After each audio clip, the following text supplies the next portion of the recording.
All right, everybody, welcome to BO Boys for Thursday, October 19th. F it. It's a raw feed. We're doing it live. I'm Clayton. Yeah, Pat. Clayton, huge weekend coming up at the box office. I think a legit battle for number one.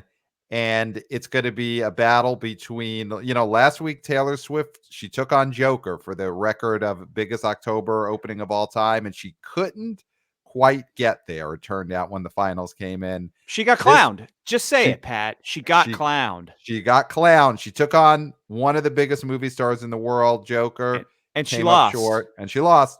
She takes on the other biggest movie star in the world, Leo, this weekend, Killers of Flower Moon. Anyway, we had to bring in a big gun to be able to handle this kind of weekend. We went out, we got him in between acting gigs. He stepped off a set for a couple of minutes to join us tonight. Wanna BO boy Austin is here. Welcome, Austin, to the BO Boys. Hi, everybody. Hi, Wanna BO boys, Wanna BO girls, Wanna BO people. It's so People. awesome to be here again. I know last time we got to talk Elvis. This time we get to talk Killers of the Flower Moon. So we got another big budget adult drama, possibly an Oscar contender too. I'm so excited. There's going to be so much to talk about. Very exciting. Now, of course, everyone knows you, Austin, from you send us fantastic emails almost every week. A highlight of this show is reading through Austin's analysis of the box office. Of course, the theboboyspodcast at gmail.com. Try and send us an email, even a tenth as interesting, as well thought out as Austin's, and you will have sent a great email. That's how good Austin's emails in. So we had to have him in studio. So yeah, Killers of the Flower Moon. I'm gonna throw this out there right off the bat. Who already knows of us that they're seeing this movie? I'll say it. I'm seeing it tomorrow afternoon. I'm playing hooky. Austin raising his hand. Austin, what are your Flower Moon plans right now? So this is going to sound really dumb, but I don't quite know yet. And I think not to get too nitpicky on it yet, but Mm-hmm. I do think this is a 3.5 hour movie. It's a 4 hour commitment once you have all the trailers and everything. And Mm-hmm. that is going to be a big ask. I know I'm going to see it at some point this week, or at least I'm going to try to. But I'm trying to find a 4 hour block to kind Right. of really dedicate to this. You know what I mean? So I'm going to try to see it at some point this weekend. I'm going to try to go with a couple friends, but because we all love Scorsese too, me and a couple of my buddies. But you know what I mean? I'm not quite sure exactly when I'm going to get to it, but it will be Right. soon. This is a theater movie, and I think that's going to be what helps set it apart from a lot of other big budget adult dramas that haven't really done that well lately. This feels like it's you got to see it in a theater movie, kind of like Oppenheimer, but not to that degree, obviously. Well, there's a thing. Oppenheimer was 3 hours plus. It wasn't 3.5, right? It was a little Yeah, shorter than Killers of the Flower Moon. You nailed it. This is a commitment. You build a day around yeah, seeing Killers of the Flower Moon. It definitely makes dinner plans tricky because if you're doing dinner, then you're committing yourself to a showing that'll get you out at 1 in the morning, or so there's a lot of yeah. thought that has to go into this. But you know what? It's a lot of thought that went into making this movie. Is so I think there needs to be a lot of thought out of planning to see it. Clayton, do you have Flower Moon plans? Does your schedule allow yourself 4 hours plus to see Leo, see Scorsese, see De Niro? We'll get to that. De Niro is in this movie. Is that enough to get you out there for 4 hours? Well, I don't have definitive plans, but I'll probably see this Friday. Mm-hmm. Yeah, so I will probably see this Friday. I don't have like the tickets yet, but Right. that's Right. my plan. So, Yeah. Austin, you did bring up you and your boys, your bros, your budskis are big Scorsese guys. And of course, Oh yeah. he's an 80-year-old man, but he has made that sort of leap where he's relevant to the younger generation. What is the younger dudes, broskis, relationship to Marty? Is he that big of a deal right now to the guys tossing around the pigskins, chasing the skirts, as they say? Well, I think Wolf of Wall Street really was like a huge movie for my generation. It came out 2013. I was in high school when it came out, but even when I was in college, it was a big movie. Everyone I knew, just like all my buddies, loved that movie. And I got a lot of buddies who are more cinephile buddies, and they like all of Scorsese's movies. But I think too, majority of people in my generation, Scorsese's the Wolf of Wall Street guy. I think Mhm. everyone knows. I think a lot of people really love The Irishman too. I know a ton of people who've seen that movie who loved it. I think, but Scorsese's interesting because he bounces back and forth between really commercial projects like Wolf of Wall Street, which was, probably one of the, it was 3 hours and it was really R rated with a lot of sex and drugs and nudity. But it Mhm. was like a really funny comedy too. I mean, that's kind of what dawned on me when I rewatched it. It really is a very accessible like super fast-paced 3 hour movie, as opposed to something like Silence came out. I Right. think that was his movie after that where it was like 2:45. And Silence I thought was a great movie. I think that Mhm. was a masterpiece. But it is a very uncommercial. It's like, he bounces back and forth. I think The Irishman was obviously, it was a Netflix play, so it doesn't really matter how commercial it was or wasn't. But I still think, that one there was a hint of mobster action here and there. Like there's Mhm. enough to kind of pitch a good trailer for. And I love The Irishman too. I think The Irishman actually may be one of my personal favorites of his. But, Mhm. this one, it it feels like a commercial play. Okay. Well, no, I'm sorry. No, no, no. That's how I mean. It feels like a critical play with Gotcha. just Yes. enough to make it a commercial play. And I think Scorsese, to my demographic, he is the Wolf of Wall Street guy. He is the Mm. Goodfellas guy too. And this movie, I think it's more of a Leo movie too. I think Leo means a lot to people my age too. I mean, Leo means a lot to everybody. Right. So I know the original question was more about Scorsese. What does he mean to my demographic? And I think he doesn't mean everything. Like, my buddies, I didn't really know a ton of people who saw Silence personally, but I think he does, you put him and Leo together, it's the Wolf of Wall Street re-team for a lot of people. Right. Because I think that still is his highest grossing movie, I think. At Yes. least I think by worldwide. Yeah. far. Yeah. Yeah. Because that made like almost like 400, which was insane Yeah, pretty for much that kind of that movie. and Shutter Island would be the Yeah, that was biggest another one. grossing Scorsese movies, and they are. Yeah, Shutter Island got to 299 worldwide.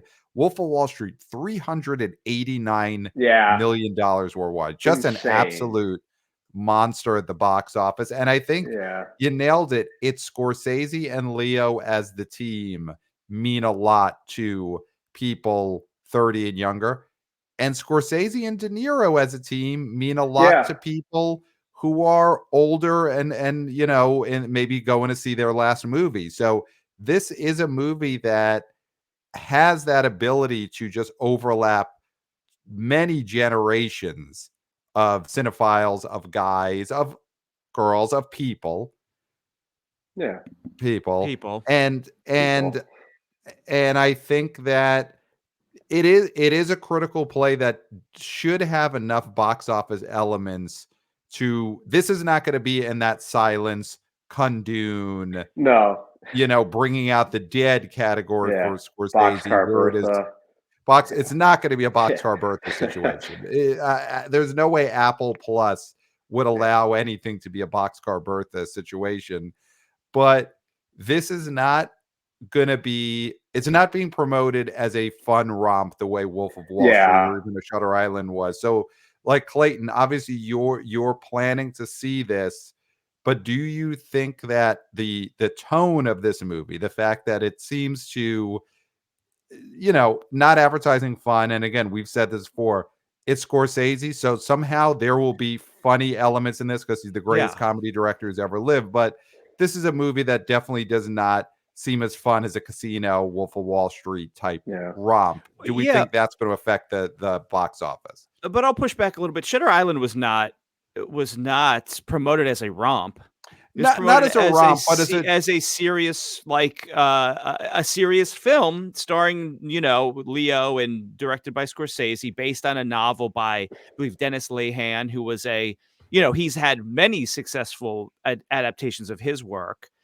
And so I don't think that that's in the same category as Wolf of Wall Street as a romp. I you disagree pushed with that. you pushed back. I'll push back on your pushback Shutter Island, it's not fun in the way that Wolf of Wall Street is a comedic romp, but Shutter Island is much more of a genre play. It's got horror elements. Yeah. So it was dark, but it was definitely seemed like it would go down easier to an audience than Kills of the Flower Moon, which is definitely, I would say, more serious issue minded, and the misery in it depicted is going to be harder to watch than like Shutter Island, which is like, hey, are there zombies in this movie? You know, listen, you were on set for Shutter Island, so of course Yeah. you could speak to the tone, but I do Oh, think really? that I was an extra. Oh, wow. That's awesome. Yeah. Yeah. And the story has the story been told? The story has not been told on air. you but almost scared Martin Scorsese to death. Well, I thank you think for stealing my one great I'm- story and encapsulating it in such a very tossed off way. But here's the thing. Let's move forward a little bit here.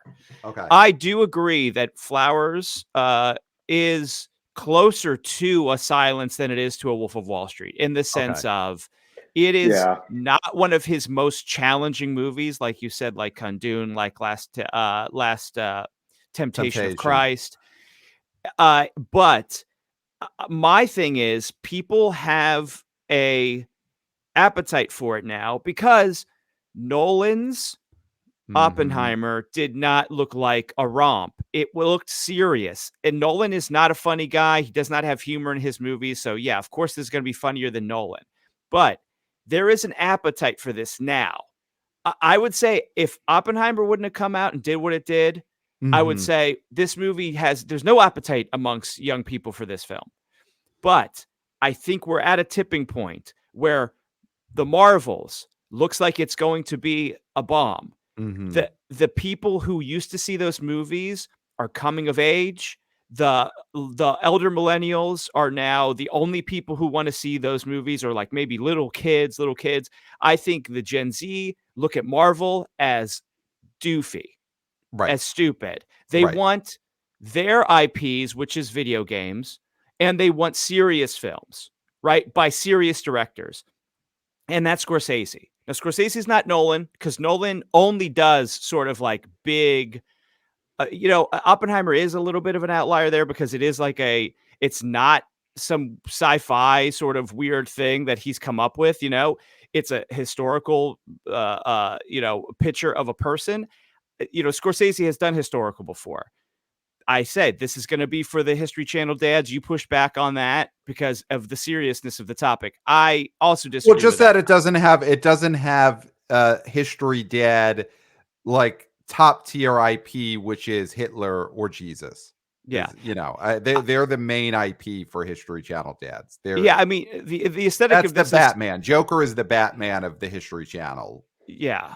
The aesthetic of this is more like There Will Be Blood, which was a highly, critically acclaimed sort of movie, but the box office wasn't there in the level of like blockbuster, necessarily, right? Well, so it is a question mark at this moment, and I think another big question mark is this Taylor Swift movie.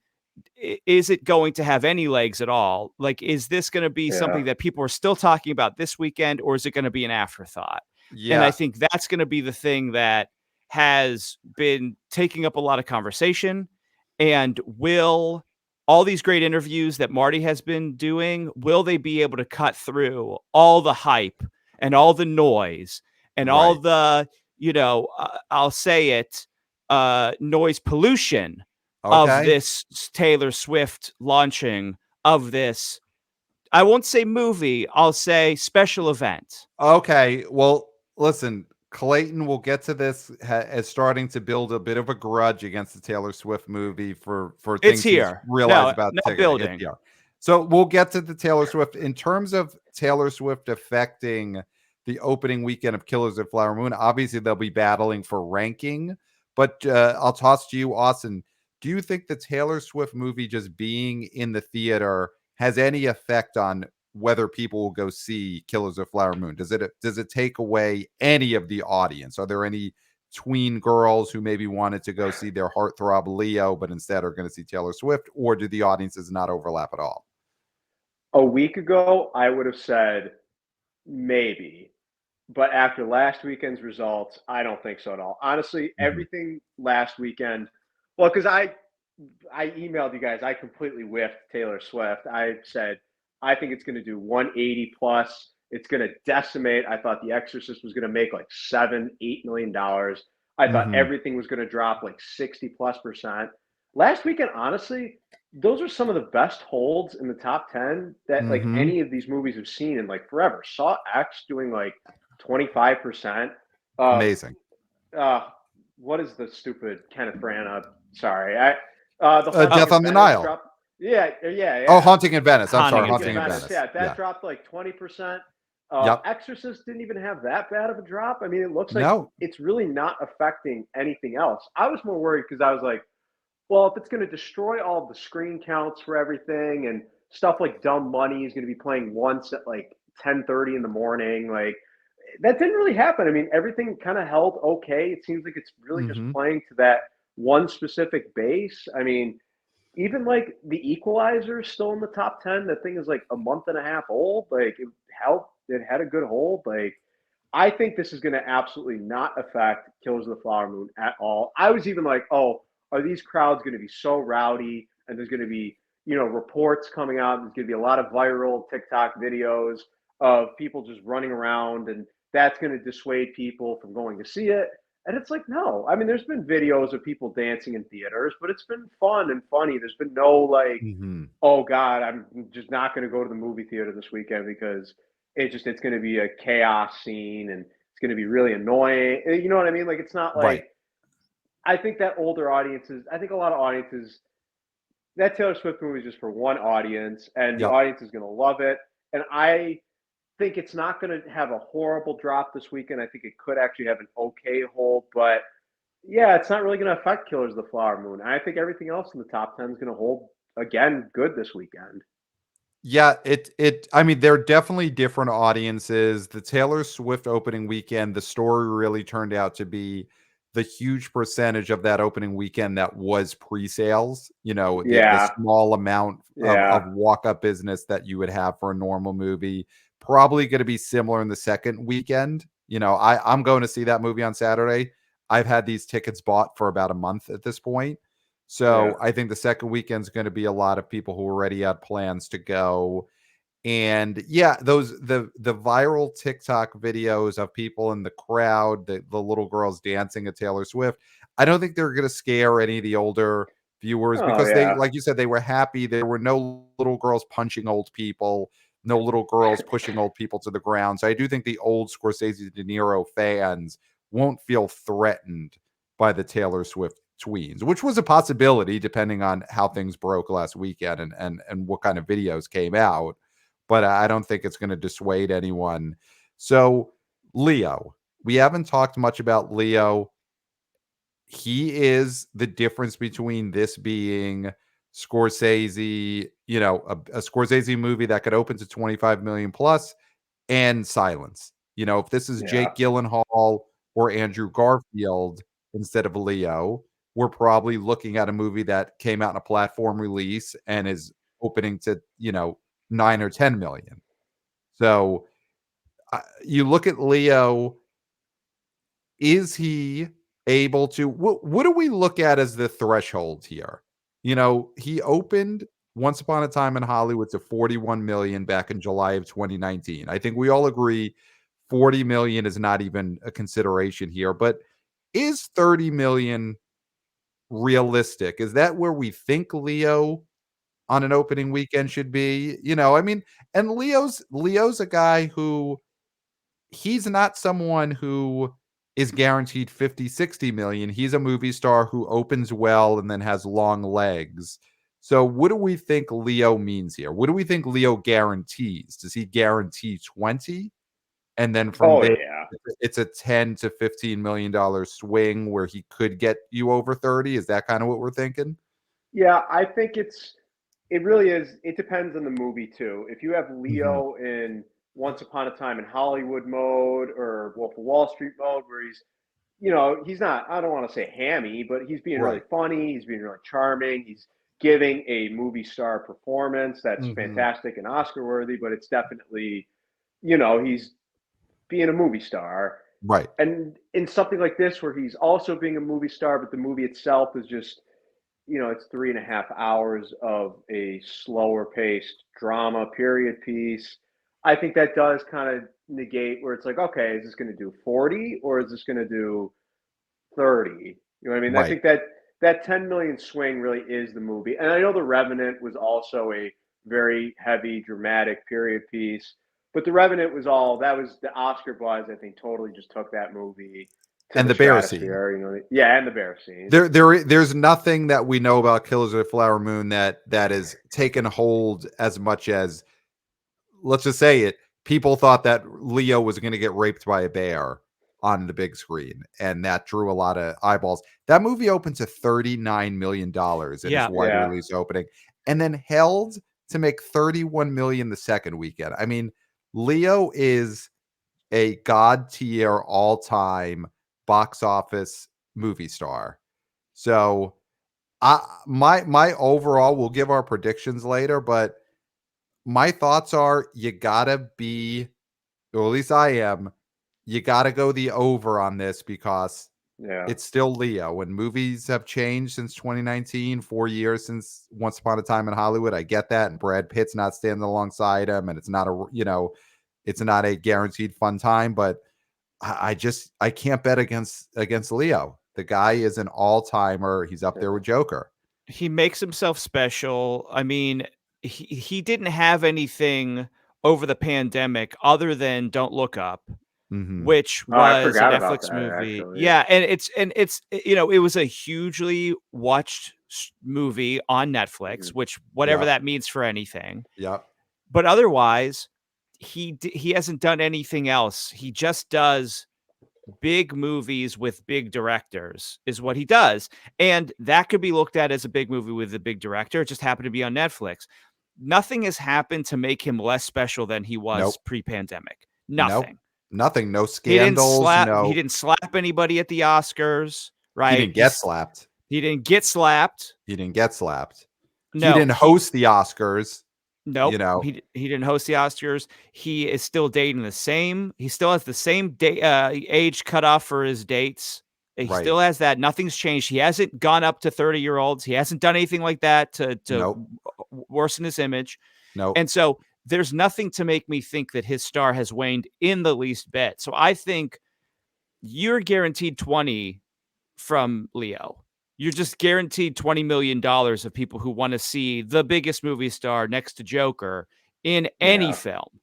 Any Now, film.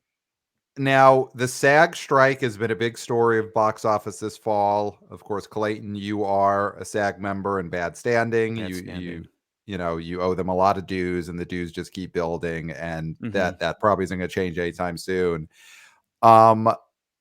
Leo has not been able to promote this movie, and obviously, even in normal times, Leo's not going to be the movie star who's hosting SNL, doing carpool karaoke, hanging out with the Mayonnaise Boys on late night or on their podcast, but he would do some stuff. I mean, Leo would get out there. Yeah. I think the biggest place you miss Leo, to be honest, and Marty Scorsese commented on this the other night, is at the premieres.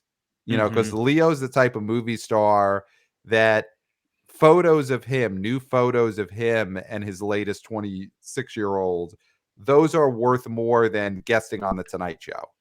And he hasn't been able to do that. Do we think this is a negative? Or, I'll throw it to you, Austin, on this, to Clayton's point about Leo keeping himself special, is he even more special than ever this weekend because we haven't even been able to see him promote. If you want to see Leo, you have to go to the movie theater. Has the SAG strike affected this movie in the same way it's affected other movies this fall?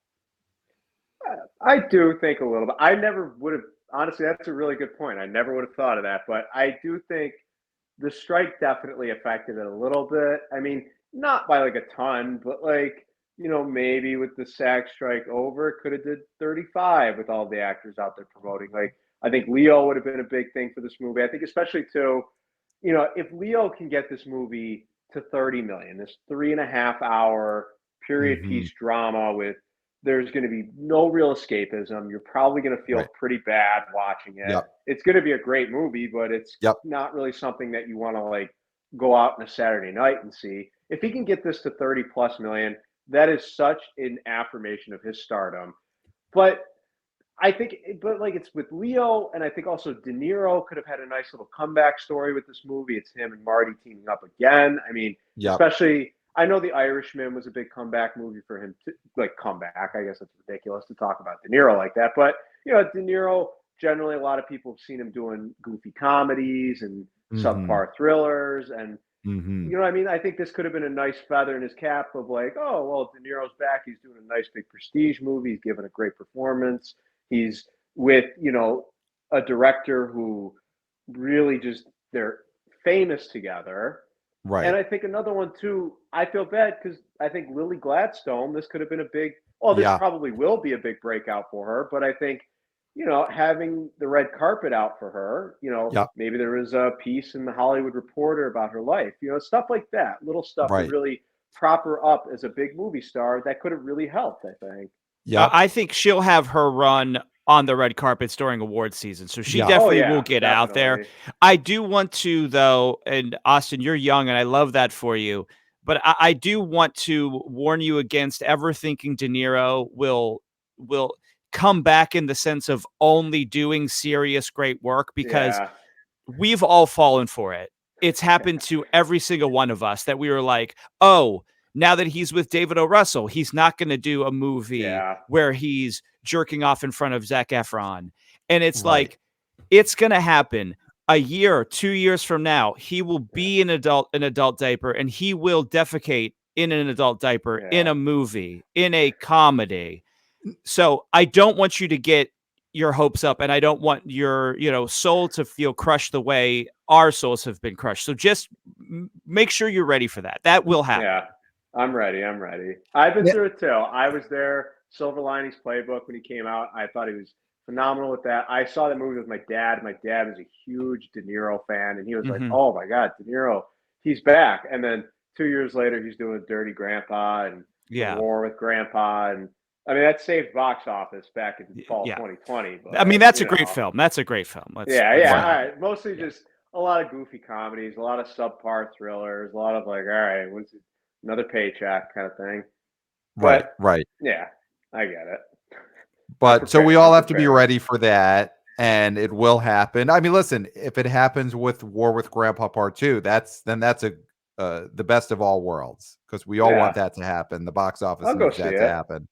There's I think, we could talk about it also when the results come in. I do think something that would have happened had the SAG strike not been ongoing is you would have gotten the Scorsese, De Niro, Leo appearances on whether it Yeah, shows, whether it is, round tables online and different kind of videos. I think the three of them as a unit probably would have tried to do a lot of what we saw when Once Upon a Time in America came out, which is you saw a lot of Quentin plus Brad Pitt plus Leo yeah, together as a promoting team. And I do think that probably is a strategy they would have wanted to do this time with De Niro plus Leo plus Marty that they couldn't do. Listen, yeah, Scorsese said it out on the red carpet. He misses the actors. He misses Leo. He misses De Niro. He's done a great job promoting this. I mean, Marty's been out there doing career retrospectives in print, on video. He did TikToks with his daughter. So he has been doing his part to promote this, and to yeah, do what a movie star director has to do. Let's get to Taylor in a real way. So second weekend coming up, we've said a lot. I think we all expect this to be a massive drop, or Austin, you don't think it'll be as huge, but obviously it's going to be, not as much walk up as a normal giant movie would yeah, have. But Clayton, let's get to your anger, because Mhm. I mean, we could see it, and that's why you got to watch us on YouTube. You got to subscribe. The podcast does not show you the fury in the eyes. Austin and I are looking into just the most vile, evil, furious eyes of Clayton right now as he's thinking about Taylor Swift, the Eras Tour, the movie. Why, Clayton? Why are you Not a upset movie. about this It's not a movie. movie? Stop calling it a movie, because AMC A-List doesn't think it's a movie. AMC What? A-List precludes it from Okay. my subscription. Okay. And not only that, no refunds. Yeah, I heard about that. Yeah. No refunds. Okay, so here's what happened. Why would you want a refund? Stop it. Don't, Pat, if you're gonna just like goose my butt on this, let me get it out, because this is a serious matter. Okay. And I see your little impish smile, and you're gonna try to goose my little butt about it, and I don't want to. It's just gonna make me more angry. Right. Unless, well, people love that. Do they? You love it. Here's the thing. So, Pat already had plans to see this film. Okay. Yes. So we weren't going to go see it together. And usually Pat takes care of the A-list. He's in the entourage. He leads our A-list entourage. He books the tickets. We just go along. Okay. Right. There's always a Vince in an entourage. And so he's the Vince. I'm not going to say who I am, drama, but I was going to see this with a friend, and we were going to take care of the tickets. So we're lost because we're in the same entourage as Pat, and we're like, what, what's going to happen here? Never had to do it before, yeah. Never had to do it before. So we can't get it done, and we're trying to figure it out. And so we're like, okay, we'll just do the old school way where it's like, what's your seat? Tell me where you are, and I'll get the one next to you. Like we're some sort of, like it's the Stone Age all of a sudden, okay? And so this friend says, oh, this movie isn't eligible for A-list. And I was walking home from my job, and I was like, what? And you're covered in soot. I'm covered in soot. I trust this person a lot, but you have to just double check, because maybe this person sees a lot of movies. So sometimes they may have booked themselves too many movies, and so their next one would not be covered, right? Because you can only see three a week. So I was like, oh, that might be the case. No, I had no other movies booked. This was precluded from my A-list. Right. And not only that, so then I'm like, okay, do I even want to see this movie? Because it's not even a movie. It's the thing about it is, it should not be promoted as a movie if it's not covered under AMC's A-list program. Fathom events aren't, right? It's a Fathom event. Just call it a Fathom event, but they won't, because they cut Fathom out of it, because they didn't want Fathom to even have a taste. So now it's this weird middle ground where it's this special event on the weekends. That's why they didn't do it during the week, because then it would be a regular movie and they'd have to cover it. So it's like, I'm looking at this and I'm furious. I'm texting Pat. I am furious that I have to pay out of pocket an AMC A-list subscriber, a person who keeps their lights on. I keep your lights on, AMC. Me, not the Swifties. They don't keep your lights on. I do. Okay? And I'm paying out the ass for this, $19.89 for this movie, for this 3-hour slog of a movie with somebody who's already ruined the NFL season for me, and I have to sit there and I have to pay to see this? I was furious. I'm still furious. Okay? So you don't think it's the movie? And it's not a movie. And then I go and I book my ticket and I see no refunds. No refunds? Are you kidding me? What if I am a hardworking person that has a wife and kids, and something happens at my kid's soccer game, and we have tickets for later, and I have to take them to the hospital? Sorry, you're out $19.89 for all your kids and your wife and their little friends, because no refunds. Sorry, guess what?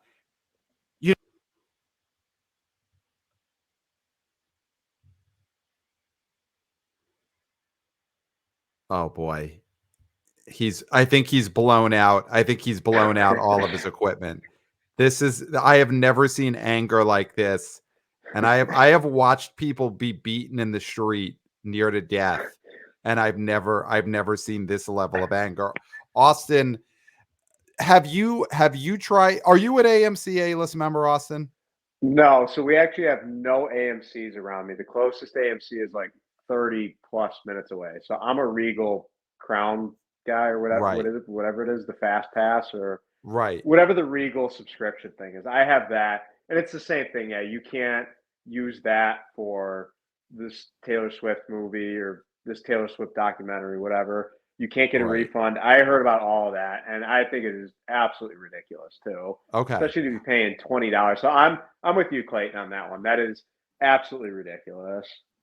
It's like, can you guys hear me now? Yeah, you're back. Your equipment's back.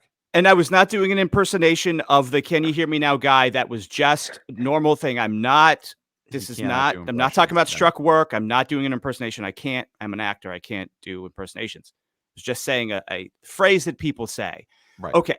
Here's the thing about this: is that I could have seen Oppenheimer in 70 millimeter for my base fee of what I pay for A-list. Okay.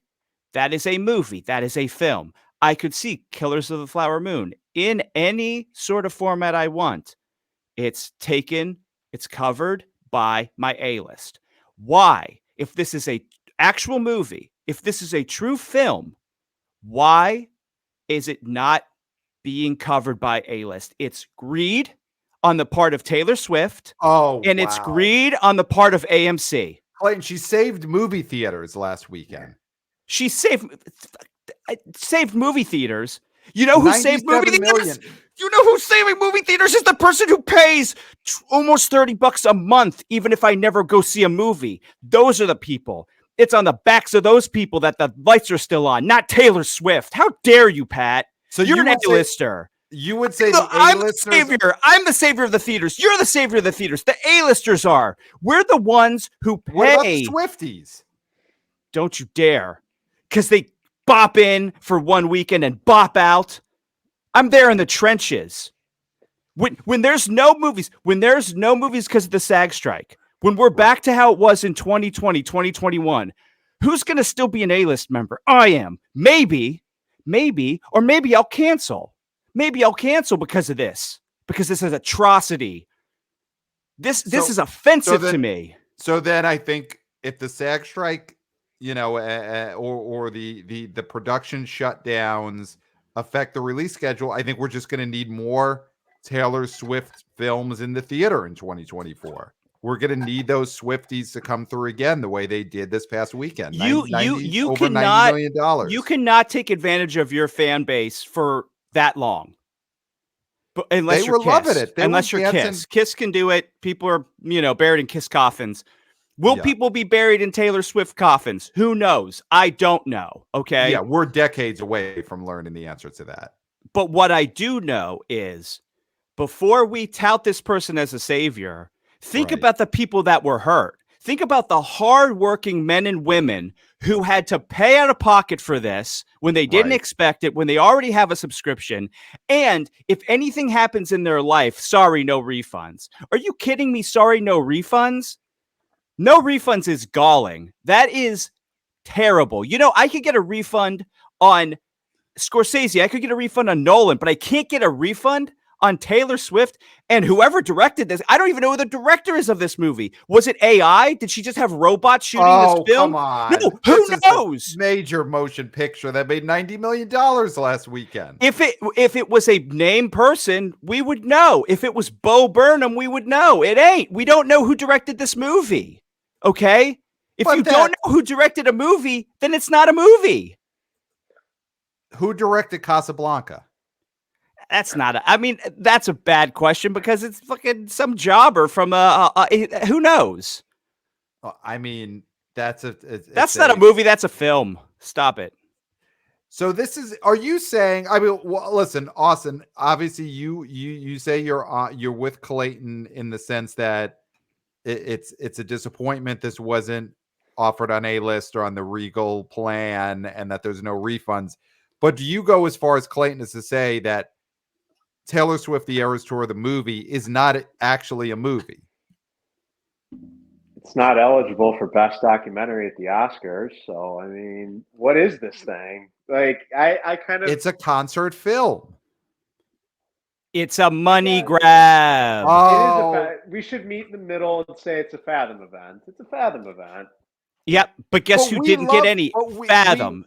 It's I an love Fathom events. Yeah. We love Fathom events, Clayton. Yeah. We've been saying for I years. like Fathom events when they are on their face a Fathom event. When I look through my A list, I'd be like, you know what? It would be nice to go see an opera, but I don't want to pay the extra money, so skip it.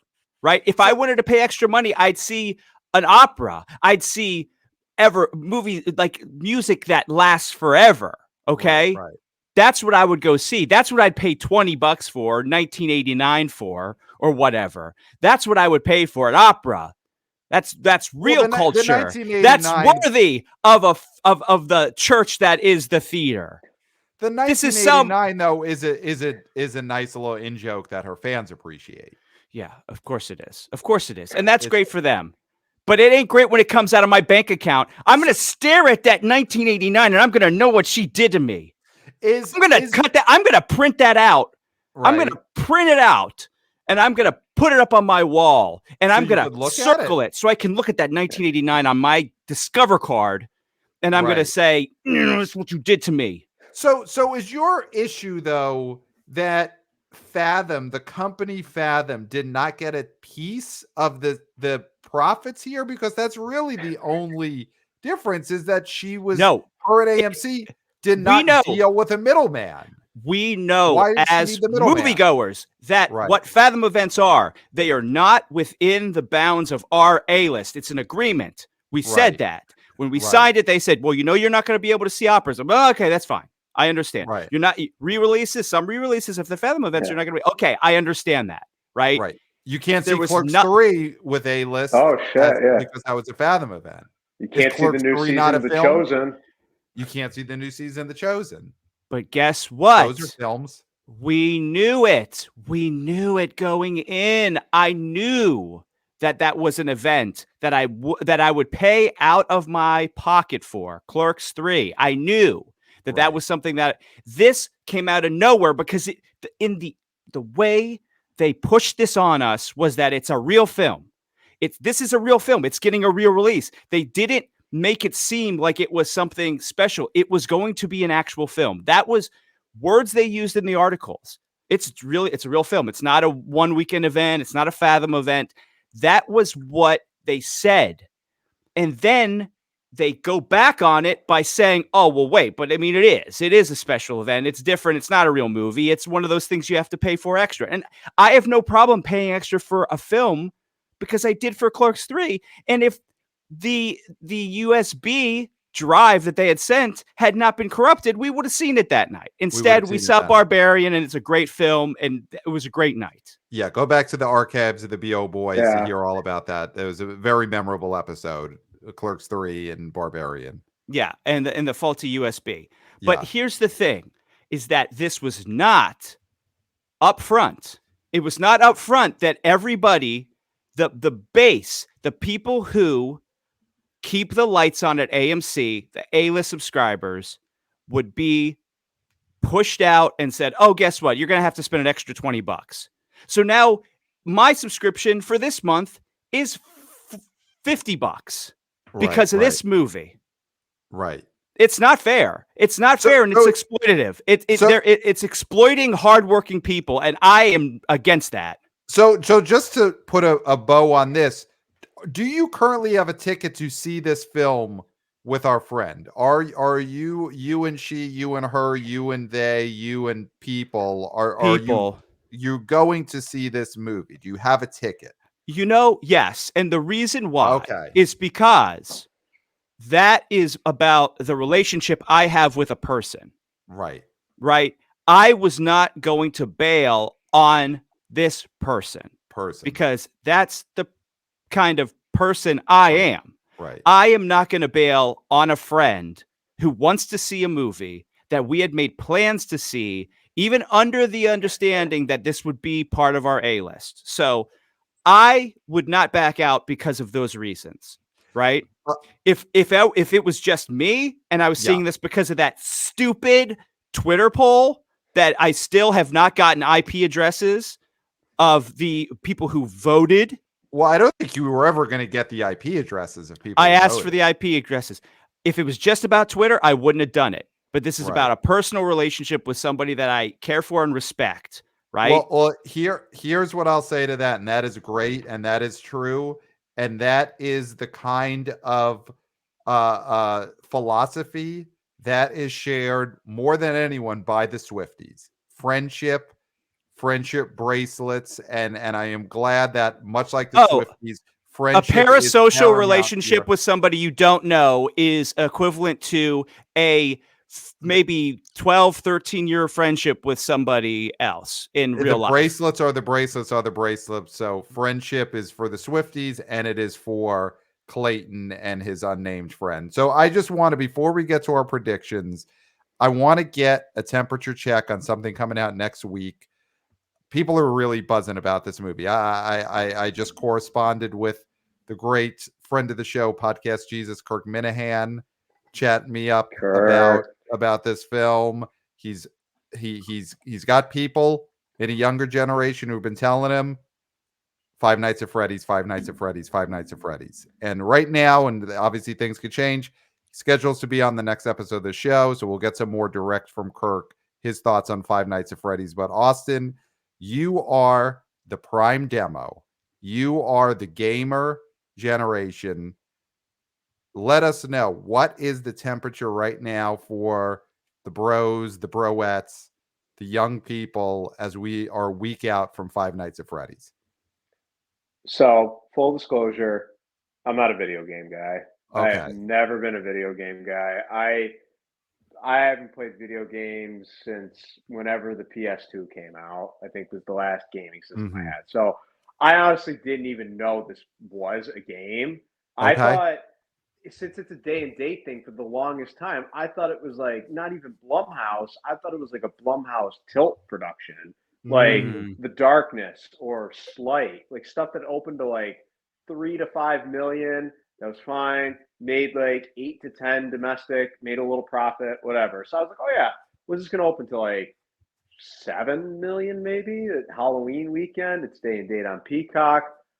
No, this thing is going to be huge. Every Mm, single look, tweets aren't ticks, right. but like every single tweet from like the discussing film account, the pop base account, like a lot of more prominent film Twitter accounts has like 100,000 plus likes on like any basic clip of this movie, which is like Mhm. exactly what I was seeing with like Barbie when that one Yep. clip of like Ryan Gosling as Ken got like 300,000 likes. I was like, what the hell? Like, you know what Mhm. I mean? Like, there's such a interest in this movie, I think, and a lot of reports are starting to come out now. It's like Deadline just put out a report earlier today. They were like, oh, a week and a half out from now, this is coming onto the tracking with like 40 million. No, I think this is going to blow 40 million away. My F it, raw feed, let's get nuts prediction Yep. is that this is going to be the highest opening weekend for any day and date film in history. I think it's going to beat Black Widow's $80 million. I think this could open to over 80. I know there's a I couple of Wow. love accounts that it. I I like. love I it. love it. Yeah. I love it. There's a couple of accounts that I follow on Twitter that are more like inside baseball BO accounts. And they're all saying like this thing is tracking for like a $13 million Thursday. Like Wow.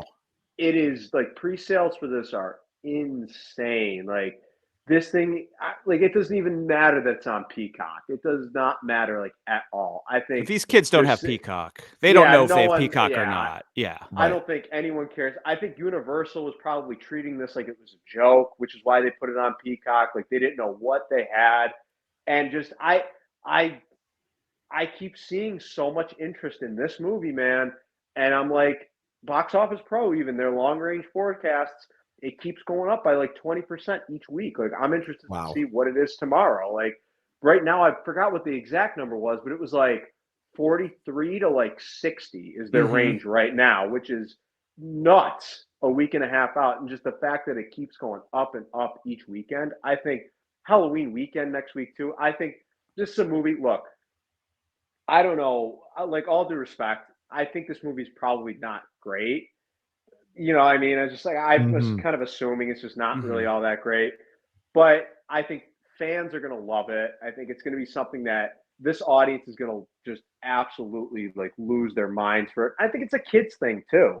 I mean, this actually might be a little bit younger than me, like just by a couple of years, like 2 to 4 years younger than me, like generation wise. So I'm not quite as like I'm not familiar with this franchise at all, just because I'm not a gamer or anything. But it seems like it's a big kid thing too, and there's just been nothing for like kids over the age of, I like the Paw Patrol thing. Really, I think that doesn't aim any higher than like 6 or 7. There's Yeah. nothing Right, for like right. kids ages like 10 to 14. You know what I mean? I Yes, think this is going yes. to be like prime demo for them, and I think the movie just looks like fun too. It's a very primal kind of idea of like, oh, haunted Chuck E. Cheese attractions, whatever. Like I don't know, like the trailer is cut together really well. I think it's been playing in front of a lot of like genre films lately too. Like they showed a trailer for it when I saw Saw, and it played really well there. I don't know. Like I think, like I said, I think I have a feeling it's going to open to over 80. That's a Wow. real like nuts prediction. Well, let's get Like nuts. coming, I love it. yeah. Like I let's love get it. nuts. Like fuck it, Let's yeah. get nuts. So Well, we'll be covering this movie a lot in the next week, possibly Kirk on Sunday, of course, schedule permitting. We've yeah. got old friend and gamer Danny Escamilaggi of I Nice. Screen, You Scream 4, number 4 Number 4. movies, scheduled to be on the Five Nights at Freddy's preview episode in a week. So we are gonna cover this film in the next week. It's very exciting. And also it's true. The projections keep going up. They change by the day. When we sit here a week from now doing the official weekend preview for Five Nights at Freddy's, who knows where the numbers could be. So very, It's very exciting. funny. It is, and it's funny that when we look back at this year, which we will, of course, you're going to see some of the most interesting films breaking out, the ones that people weren't predicting because they weren't your tried and true formulas, right? We're going Yeah. to see that this is a tipping point year. Yes. We'll see Yes. it. It's 100% a tipping point year, and it's becoming even more evident. Even if this thing opens to 45 or 50, 100%. that's Yeah. crazy That because would it's be going to nuts. trounce The Exorcist. Yeah. Yes. And Yes. Halloween Yeah. Kills too. I mean, if this opens, that's the other thing I was thinking. So I remember 2 years ago when Halloween Kills opened, and I like emailed you guys. I was like, I have a theory that like Universal like took some money out of this and they're putting it at 49.5 because if it opens to over 50, they can't put it on PVOD until 30 days after, which like Mhm. doesn't make any sense for Halloween Kills because it would have been way past Halloween, and the whole point of it was to get it onto PVOD as soon as possible because there's just Yeah. no window for that movie. So I'm like, is this thing? If it opens to like 80, they can't put it on PVOD until like Thanksgiving at least, I think. Right. And it's going to be Right. playing on Peacock for the whole month too. It's like I think it's going to be such an interesting box office story. I can't wait to see what happens with that one. Yeah, like you said, there's been so many. This has just been such an interesting year. It's like the last 2 years, 2021 especially, was like, as a fan of this, I've been following it since I was a little kid. It's just been, I was a big movie guy. I was a big actor guy. So I loved just following the box office, following just what movies were doing what. Like it was a horse race.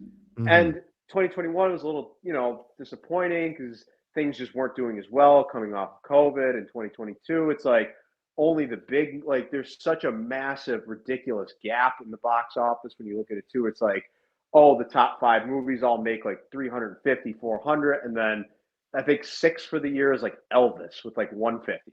There's Right. like Right. there's just not as many smaller movies making between 120 to 250 or whatever. This year, I Right. feel like you're seeing a lot more of an interesting variety of movies, not just the standard Marvel movies, and definitely not like the DC movies breaking Mhm. 350, $400 million, but you're seeing stuff like Barbie and Oppenheimer, and even smaller stuff like Creed 3 and John Wick 4, and Yes. even stuff like Air making 60 million plus, and Right. like smaller Cocaine scale Bear and stories. Megan. Yeah, Yeah. Cocaine Bear, Megan.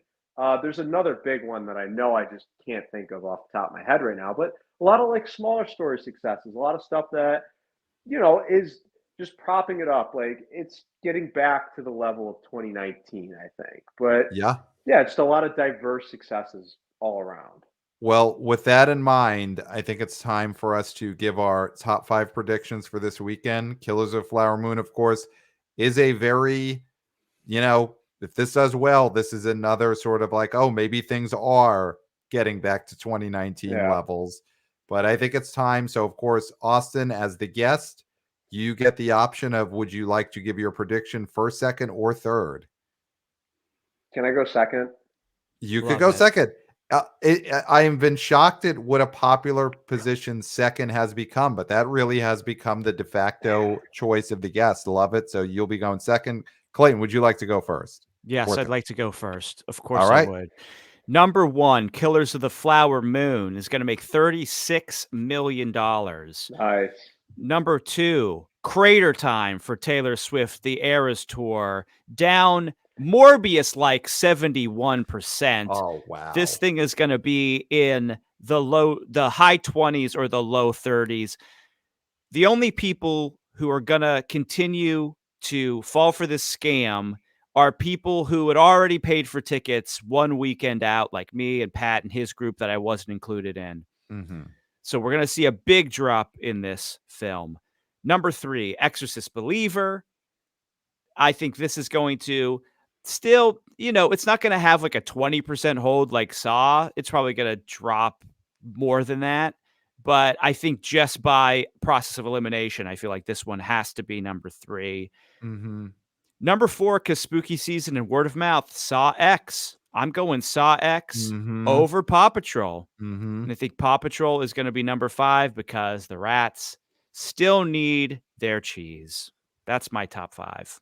All right. Great top 5. Austin, your turn to predict. This is tough because I really do think it's going to be a photo finish between Taylor Swift and Flower Moon. In the end, this got me in trouble last week, but I think the inflated ticket prices that you mentioned before are going to work out in Taylor's favor. I think this is going to make $33.5 million this weekend. It's going to be down like 65, 70%. 2, I think, is going to be Killers of the Flower Moon, literally with 33. I think this is going to be so close between these two movies. I think we're not even going to know the final story until Monday night when the actuals come out. Wow. I think it's going to be so close. And maybe it's just me being indecisive, but it's a toss up because I think Flower Moon does have IMAXs. It's got PLF. It's going to be taking those away from the Eras Tour. It's going to be just going to knock that one down a peg or two. But there is a repeat factor for this movie that I think will work in its favor. I think a lot of those kids that went to it last weekend had such Mm-hmm. an amazing time. I thought that was going to transpire like last week. And I was like, oh, yeah, the Friday night people are going to have a great time. They're going to go to Sunday. But no, I think it's going to be last Friday they went. I think they're going to go again this Friday. It's going to be a repeat business kind of movie. And I think it'll probably come out on top. It'll make 33 and a half, Flower Moon 33. 3 is probably going to be Exorcist, spooky season. I think it'll make around like $7 million. 4 is going to be probably the Paw Patrol 2 with like 5 million. It should hold really well. I mean, there's not really anything for kids this weekend. And 5 is going to be Saw X. I think it's going to have another incredible hold, make like $4 million plus this weekend. Going to be down like 25, 30%. It's going to get to like 55, 60 maybe if it can really hold well next weekend and the weekend after that. Like that's Mm-hmm. got to be a really nice, tidy little hit for Lionsgate. They need it because they had a rough year. Mhm. Better Yeah. than John Wick, I guess. Yeah. Yeah. I mean, the Lionsgate building, the statues in the front have to be Billy the Saw Puppet and John Wick. Yeah. That's what's keeping the lights on at Yeah. Lionsgate, the way the Swifties kept the lights on at the theater last weekend. So, number 1, I think Taylor Swift, the Eras Tour, the movie, will be, I think, a clear number 1. I think it's going to make around 36 million. I think Austin nailed it with even if it is not a lot of walk-up business, which it won't be, even if it's not a crossover to non-Swifties, they're going to see it again. I think at least one more weekend. So I think it's going to make 36. I think Killers of Flower Moon will get over 30. 32, which, listen, if this movie, movie does 25, it's a success. This movie gets over 30 in the opening weekend. This is a giant win for Leo and Marty, and I do think it'll do that, but I think Taylor Swift will still be number one. And then I think 3, 4, 5, it's tough for me to go anything other than Exorcist number 3, Paw Patrol number 4, Saw number 5. I mean, the Exorcist hold was really good. You know, it's comping in terms of holds to Evil Dead Rise from this past fall, so that's pretty solid. As Brett from the New Flesh says, horror always wins. So even a sort of reviled movie like Exorcist Believer has got people going. And this Paw Patrol movie, the holds have been great.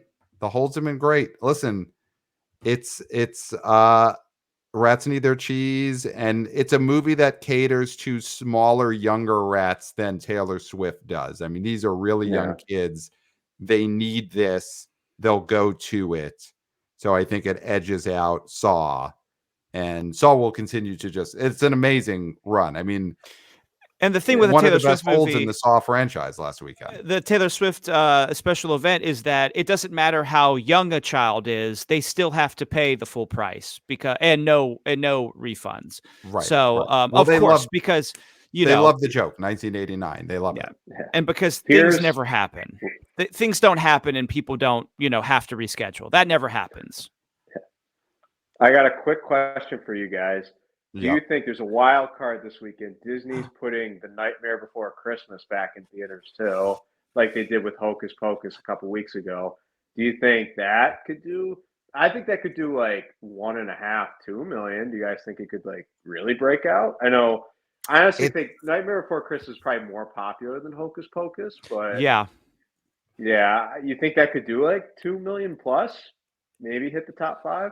I mean, it's always tough to say with these because that is just such a like incredibly available, incredibly seen movie. You know, it's going to be on Disney Plus, it's going to be on Freeform 10 times a day. So obviously put it out there because if it makes $1 million, that's $1 million that the theaters didn't have.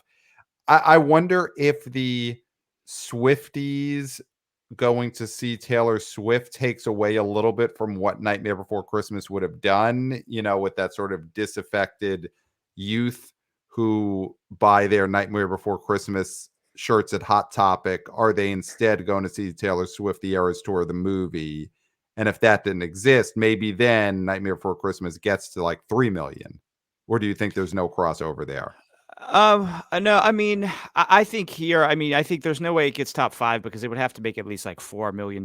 Yeah. So that's not possible. I think these re-releases haven't done as much business as they're just small. It's a small number of theaters, and the promotion I don't think is there. So yeah, I mean, I do think this could make like, $1 million, $1.5 million, sort of like what Hocus Pocus did. But I don't see this one breaking out, even though it is a beloved movie by many. Here's what I'll throw out there. Does it have any chance of finishing ahead of The Creator? The Creator was number 5 last weekend, made 4.3 million. It had a decent hold, only dropped 31%. So is there a chance The Creator, say, drops 50% and makes 2.2, 2.1 million, and Nightmare does higher than that? So I'll throw that as the final thing to predict for this episode. Austin, will Nightmare Before Christmas finish ahead of The Creator this weekend? Yeah, I think I'll go crazy. I'll say yes, just because I think Creator and Flower Moon that audience is pretty similar. And I think Flower Moon, if theaters are going to dedicate 2 to 3 screens to that movie, it's like I said, it's 4 hours long. This is going to be a movie. I'm sure Dumb Money is going to be another one that they take screens from. You know what I mean? Like something's got to give, and they're not going to take it from Saw. They're not going to take it from Exorcist. They're not going to take it from Paw Patrol. Yeah, it's something. Like I said, something's got to give here, and I think Creator probably, even if it's still playing, it's going to be in like one screen at like 11 a.m. and then one screen at like 10:15 p.m. It's going to be at really like undesirable times. I only know it's good. I've worked in a movie theater for a little while, so I kind of like recognize the patterns of like, oh yeah, like Mhm. they're going to put this here to just kind of be a buffer, and they're going to put this here to kind of be a buffer for here. And so I think creators definitely going to get dinged for that this weekend. Right. Clayton, Nightmare Before Christmas or Creator? Which finishes higher? Creator. Creator. I think All so. right. Really? Okay. Yeah, Yeah. I respect it. I like Austin's way of thinking. That's true. The creator fans, the people who just want to go see a quote unquote adult movie, they've got a clear choice this weekend. So I think maybe Nightmare could do it. That'll be an interesting thing to see on the next episode when the results come in. So, Austin, tell people, if you want to tell people, either where they could find you, what they could look out for. What do you want the wannabe O boys, wannabe O girls, wannabe O people to know about Austin right now? So right now I've been working on a couple. I'm non-union, so I work on independent films right now, independent movies, TV shows, commercials too. So I've been doing a couple little bit of that. Right now you can check out my IMDb page, Austin Gallego, and you can watch me on Tubi in a really funny comedy called Slap Straight that just premiered on there a couple weeks ago. It's super funny. It's an independent film. It's about the world of slap fighting, and it's about an Uber driver who kind of gets mixed up all in it, and it's super funny. It is like a throwback to those really great 90s, early 2000s comedies. It's so funny. It's such a good time. Watch with a bunch of friends. It's on Tubi right now. It's called Slap Straight. It's by Luminary Figures, which I've worked with them on a couple different projects before, and they put together such an awesome movie.